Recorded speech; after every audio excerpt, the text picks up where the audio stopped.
कभी कभी जिंदगी में कुछ किस्से ऐसे होते हैं जिन पर बहुत मुश्किल से यकीन आता है।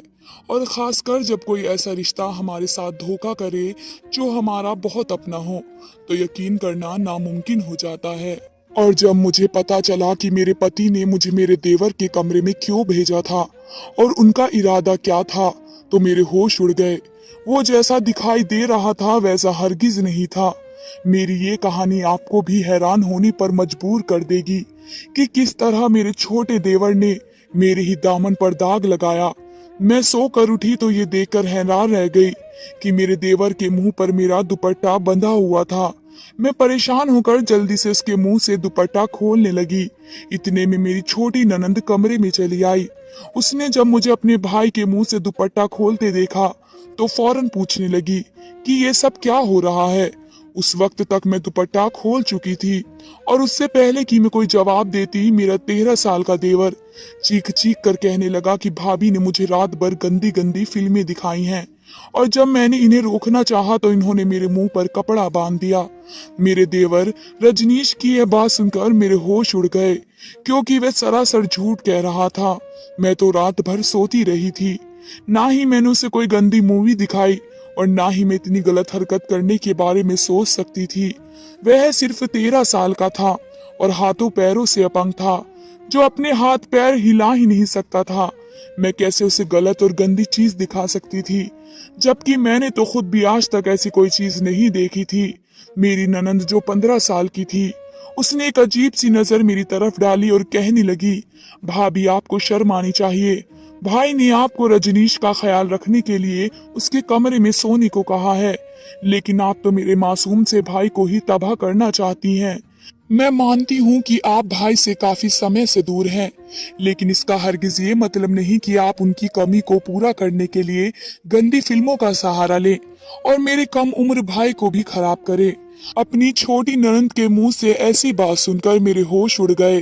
ये पहली रात थी जो मैंने रजनीश के कमरे में गुजारी थी और इस पहली ही रात में मेरे चरित्र पर ऐसा दाग लगा कि मैं खुद से नजरें मिलाने के काबिल भी नहीं रही। मैंने अपनी ननंद नैना को समझाने की कोशिश की कि ऐसा कुछ नहीं है, रजनीश झूठ कह रहा है, लेकिन उसने अपनी आंखें माथे पर रख ली और कहने लगी कि मेरा अपंग भाई आपके बारे में झूठ क्यों कहेगा और उसे ऐसा करने से क्या हासिल होगा। अलबत्ता ऐसा करके आप जरूर भाई की कमी को दूर कर सकती हैं। मैंने फौरन रजनीश से कहा कि वह झूठ ना कहे और अपनी बहन को सच बताए कि ऐसा कुछ भी नहीं है, मैं तो सारी रात सोती रही हूँ।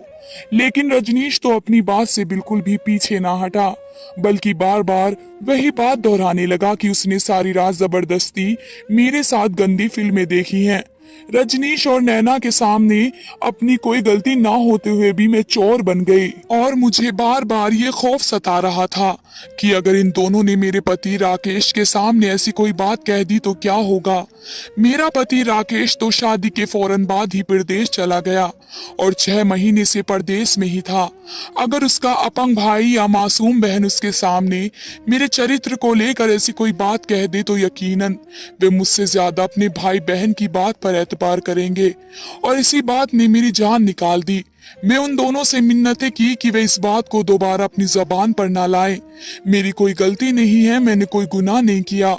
मेरी बात सुनकर रजनीश ने तो अपना मुंह फेर लिया, लेकिन नैना कहने लगी, आप बेफिक्र रहें, मैं इतनी पागल नहीं हूँ कि प्रदेश में बैठे अपने भाई को आपकी वजह से तकलीफ पहुँचाऊंगी। मेरा भाई तो ये सुनकर गैरत से अपनी जान ही ले लेगा। बेहतर ये है कि आप आइंदा याद करना। नैना की बात पर मेरी आंखों में आंसू आने लगे। उसे अभी भी मुझ पर यकीन नहीं था।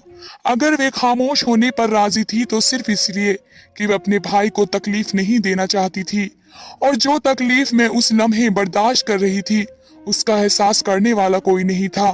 नैना पांव पीट कर कमरे से निकल गई। मैंने एक नजर रजनीश पर डाली, जो दोबारा आंखें बंद करके लेट गया।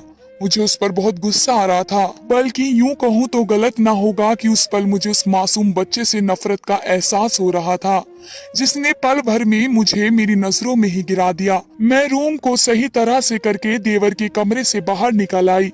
नैना अपने कमरे में चली गई थी और मेरी बीमार सांस अपने बिस्तर पर पड़ी हुई थी।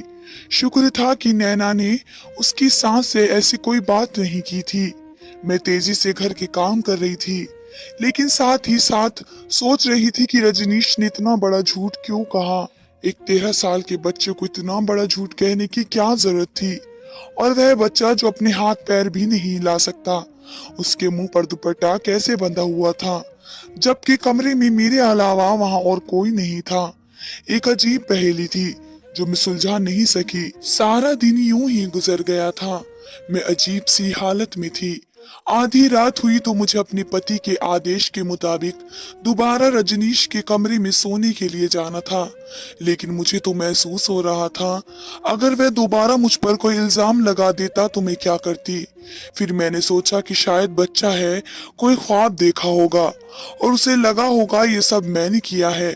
यही सोचकर मैं दोबारा उसके कमरे में सोने के लिए लेट गई।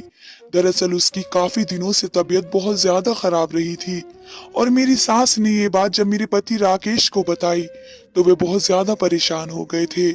मेरी सास खुद बहुत ज्यादा बीमार थी और वो एक 13 साल के मासूम बच्चे की देखभाल नहीं कर सकती थी। ननंद 15 साल की थी और उसकी भी परीक्षा हो रही थी।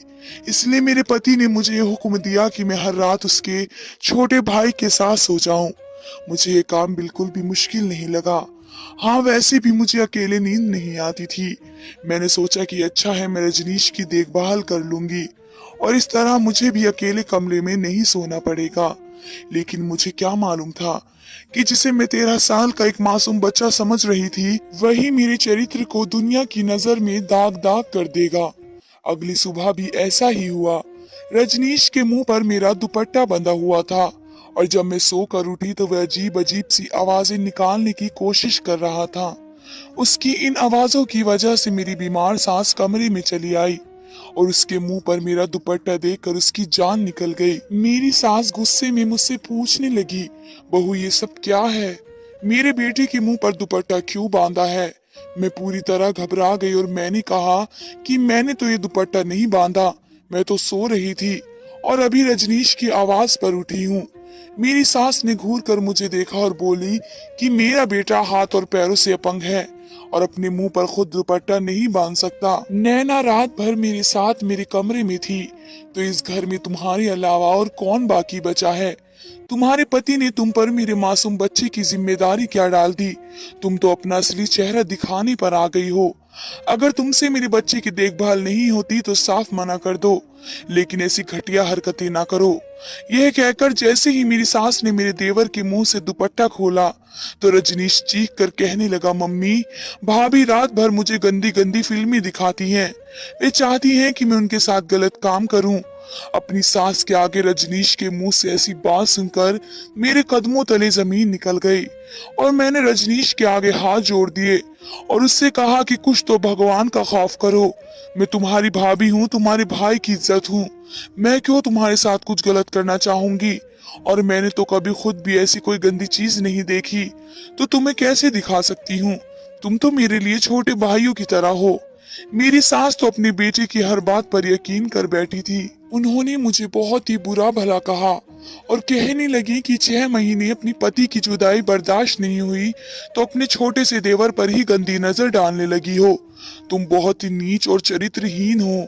मैंने तो पहले ही अपनी बेटी से कहा था कि किस खानदान से लड़की ब्याह कर ला रहे हो, लेकिन उसकी आंखों पर मोहब्बत की पट्टी बंधी थी। अगर वे तुम्हारा ये गंदा रूप देखेगा तो उसकी आंखों से भी मोहब्बत की पट्टी उतर जाएगी। मैंने रोते हुए अपनी सास से कहा कि मेरा यकीन करे, रजनीश झूठ कह रहा है, मैं तो ऐसा सोच भी नहीं सकती। लेकिन मेरी सास को कहा मेरी बात पर यकीन आना था। मेरे पति ने मुझसे अपनी मोहब्बत की शादी की थी और ये बात पहले ही मेरी ससुराल वालों की नजर में बहुत चुभती थी, और अब तो रही सही कसर रजनीश के झूठ ने पूरी कर दी। मैं सबकी नजरों में गिर चुकी थी। नैना ने तो फिर भी राकेश से ये बात छुपा ली थी, लेकिन मुझे यकीन था कि मेरी सास कभी राकेश से ये बात नहीं छुपाएंगी, बल्कि बढ़ा चढ़ा कर उसके आगे बताएंगी। मैंने अपना सर पकड़ लिया। मैं तो हमदर्दी और मोहब्बत के नाते अपने देवर की सेवा के लिए इस कमरे में चली आई थी, लेकिन मुझे क्या पता था कि यहाँ आकर मेरी किस्मत के दरवाजे ही बंद हो जाएंगे। मेरी सास कमरे से निकल कर जा चुकी थी। मैंने रजनीश की आंखों में देखा जहाँ अजीब सी बेचैनी थी, लेकिन बातों से तो वह बिल्कुल ऐसा लग रहा था जैसे वो जो कुछ कह रहा हो वो सच हो। मैंने नफरत से रजनीश पर एक नजर डाली और कमरे से बाहर चली आई। मेरा सारा वक्त रोते हुए ही गुजर गया। मैंने दिन में कई दफा अपनी सास को यकीन दिलाना चाहा कि मैंने कुछ नहीं किया है, लेकिन मैं कैसे यकीन करती। उन्होंने खुद अपनी आंखों से अपने बेटे के मुंह पर दुपट्टा बंधा हुआ देखा था, और जो कुछ उनके बेटे ने उन्हें बताया उसके बाद तो मैं ही उनकी नजरों में मुजरिम थी। शाम को राकेश का फोन आया तो मुझे यकीन था कि वे मुझसे बहुत झगड़ा करेंगे और मुझे पूरा भला कहेंगे, क्योंकि अब तक तो उनकी मां ने उन्हें सुबह वाली बात के बारे में बता दिया होगा। लेकिन उस वक्त मेरी हैरत की इंतहा न रही जब राकेश ने किसी ऐसी बात का जिक्र तक न किया। वे तो बहुत खुश थे और बता रहे थे कि उनकी नौकरी में बहुत ज्यादा तरक्की हुई है। मैंने भी अपना रवैया उनके साथ बिल्कुल नॉर्मल रखा। मैं भी उन तक ऐसी कोई बात नहीं पहुंचाना चाहती थी। और फिर फोन बंद करते वक्त राकेश ने मुझे फिर से कहा कि मैं रजनीश का ख्याल रखूं। वह बहुत ज्यादा कमजोर है और उसे किसी की देखभाल की सख्त जरूरत है। राकेश ने मुझसे वादा मांगा कि मैं उनके भाई का ख्याल रखने में कोई कसर नहीं छोड़ूंगी, और ना चाहते हुए भी मैंने उनसे वादा कर लिया। रजनीश तो मेरे लिए एक मुसीबत बन गया। उसके पास उसके कमरे में जाकर सोना अब मेरे लिए मुमकिन नहीं था, लेकिन अपने पति से जो वादा मैंने किया था मुझे उसे निभाना था। अगली रात मेरी सास दवा खाकर सो गई और नैना भी उनके साथ बैठकर पढ़ाई करने लगी, तो ना चाहते हुए भी मुझे रजनीश के पास उसके कमरे में आना पड़ा। जब मैं उसके कमरे में पहुंची तो वह बहुत गहरी नींद में सो रहा था। मैंने सुकून का सांस लिया और खामोशी से सोफे पर लेट गई। लेकिन आज ना ही मुझे नींद आ रही थी और ना ही मेरा सोने का कोई इरादा था, बल्कि मैंने ठान लिया था कि आज मैं सोने की एक्टिंग करूंगी और जानकर रहूंगी कि रात भर आखिर इस कमरे में होता क्या है। और फिर जो कुछ मैंने देखा, मेरे सर पर तो आसमान टूट पड़ा। मेरा नाम मानसी है और मेरी शादी को 6 महीने हो गए। मेरी शादी राकेश से हुई, जो शादी करते ही मुझे अपने घर वालों के पास छोड़कर फौरन परदेश चले गए थे। राकेश और मेरी पसंद की शादी थी और इस शादी पर उनके घर वाले कुछ खास खुश नहीं थे, क्योंकि मैं एक बहुत ही गरीब खानदान से संबंध रखती थी और अपने घर का गुजारा चलाने के लिए मुझे नौकरी करनी पड़ती थी। राकेश से मेरी मुलाकात उसी होटल में हुई जिस होटल में मैं वेटर की नौकरी करती थी। राकेश वहां अपने दोस्तों के साथ खाना खाने आते थे। वह कनाडा से चंद दिनों की छुट्टियों पर आए हुए थे और दोस्तों के साथ वक्त गुजार रहे थे। तभी उनकी नजर मुझ पर पड़ गई। राकेश को मुझसे पहली ही नजर में मोहब्बत हो गई और कुछ ही दिनों में उन्होंने मुझे खुद ही प्रपोज भी कर दिया। मुझ पर अपने घर बार की जिम्मेदारी थी और मैं किसी भी रिश्ते में बंधना नहीं चाहती थी, लेकिन राकेश की मोहब्बत ने मुझे अपने साथ बांध लिया। राकेश वापस जाने से पहले मुझसे शादी करना चाहते थे, और जब ये बात मेरे घर वालों को पता चली तो मेरी माँ ने इस रिश्ते के लिए साफ इनकार कर दिया, क्योंकि इस तरह उन लोगों का गुजारा कैसे हो सकता था। राकेश ने मेरे घर वालों को यकीन दिलाया कि वे इनका खर्चा भी उठाएंगे और मुझे भी हर तरह की खुशी देंगे। मेरी माँ एक गरीब औरत थी, उसे मुझसे कहीं ज्यादा पैसों की जरूरत थी, इसलिए फौरन राजी हो गई। राकेश 4 लोगों की मौजूदगी में मुझे अपने साथ विदा करवा कर ले गए और शादी के बाद 10 दिन उन्होंने मेरे साथ बहुत ही खूबसूरत तरीके से गुजारे। मेरे ससुराल वाले इस शादी पर राजी नहीं थे, लेकिन उन्होंने खुलकर ऐसी कोई बात भी नहीं की थी कि जिससे मुझे परेशानी होती। राकेश का छोटा भाई रजनीश हाथ पैरों से अपंग था और अपने कमरे में रहता था। राकेश इससे बहुत मोहब्बत करते थे और जल्द से जल्द इसका इलाज करवाने की ख्वाहिश रखते थे। राकेश ने मुझे कहा था कि वे रजनीश का इलाज करवा कर और नैना की शादी करके हमेशा के लिए वापस वतन लौट आएंगे, और मैंने भी उनके वादे का सहारे अपनी जिंदगी गुजारना शुरू कर दी। सब कुछ ठीक चल रहा था। राकेश रोजाना मुझे फोन भी करते और उनके घर वालों का रवैया भी ठीक था, लेकिन पिछले कुछ दिनों से रजनीश की तबीयत कुछ खराब सी थी और राकेश को इसी बात की फिक्र सता रही थी। राकेश ने मुझे कहा कि मैं उनके भाई के साथ रात को सो जाया करूं, क्योंकि उसकी माँ इस काबिल नहीं रही थी कि वे अब बीमार बेटे की देखभाल कर सके। रजनीश तो खुद से पानी का गिलास भी नहीं उठा सकता था। मेरे पति ने बहुत प्यार से मुझसे ये बात कही थी, मैं उन्हें कैसे इनकार कर सकती थी। और फिर रजनीश तो मेरे छोटे भाइयों जैसा था, इसलिए मैं फौरन राजी हो गई। लेकिन यही शायद मेरी जिंदगी की सबसे बड़ी गलती थी। मैं मुश्किल से 4-5 दिन ही रजनीश के कमरे में सोई थी और मेरे दामन में ऐसे कांटे पड़े थे कि मेरे लिए उनसे बचना मुश्किल हो गया था। जिस रात सच जानने के लिए मैंने सोने का नाटक किया, उस रात मेरे होश उड़ गए।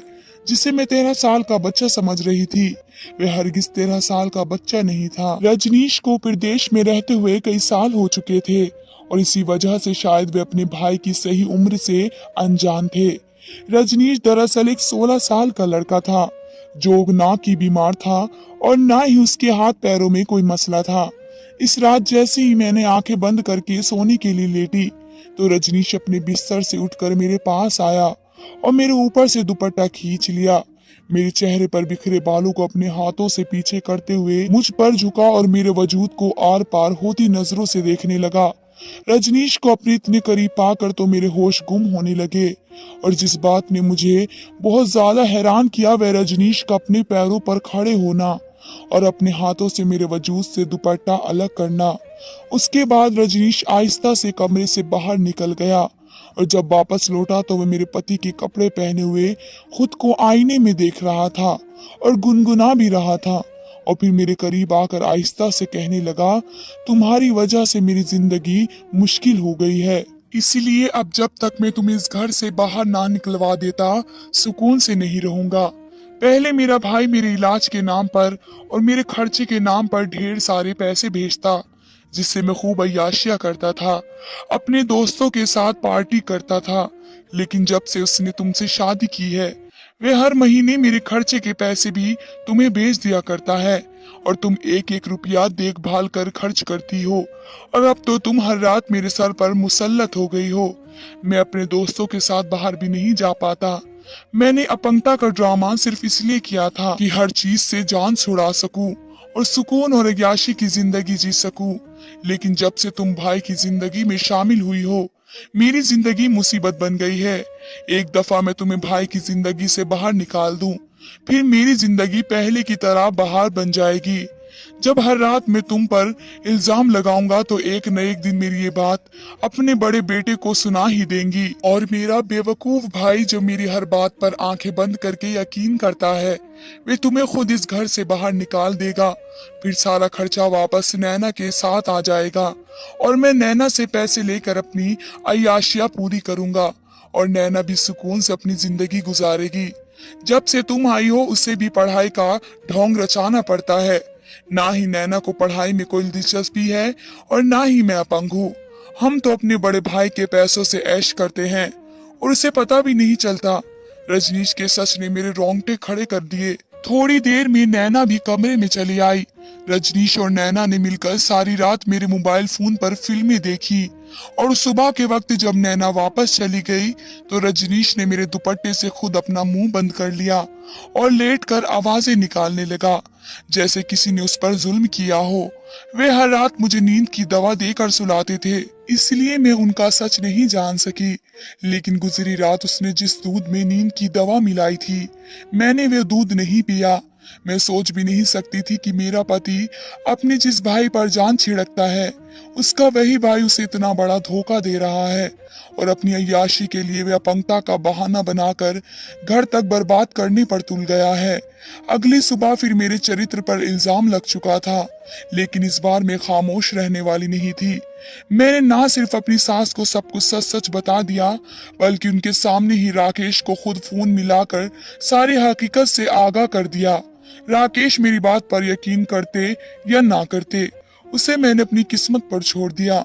और उस वक्त मेरी हैरत की इंतहा न रही जब राकेश ने मेरी हर बात पर यकीन कर लिया और कहने लगे, मैंने तुम्हें रजनीश के कमरे में सोने के लिए इसलिए भेजा था क्योंकि मुझे मेरे किसी दोस्त ने रजनीश की हरकतों के बारे में बता दिया था। उसने रजनीश को नशे की हालत में सड़क पर दोस्तों के साथ गुंडागर्दी करते देखा था, लेकिन मुझे अपने दोस्त की बात पर यकीन नहीं आया कि मेरा अपंग भाई रात के वक्त सड़कों पर ऐसा करेगा।